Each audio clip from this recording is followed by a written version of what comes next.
Hi, today I would like to show you how you can transfer call logs from an Android device to Samsung Galaxy S20 FE 5G. Start by opening Play Store on both devices and downloading app called Samsung Smart Switch Mobile.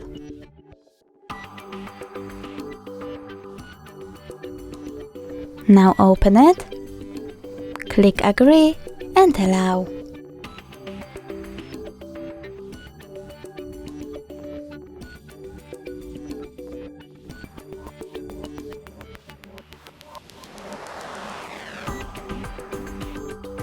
Then tap Let's Go on Android and choose Wireless.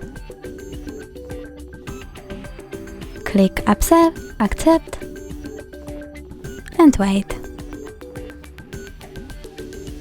Now swipe up to see more, click on All, choose Contacts and Calls by double tapping, undo all of those and click Done. Now scroll all the way down and choose Transfer.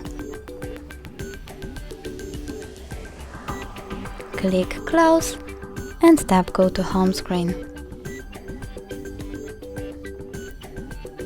Now, as you can see, my transfer was a success. Thanks so much for watching. If you enjoyed this video, don't forget to leave a like, comment and subscribe. Bye!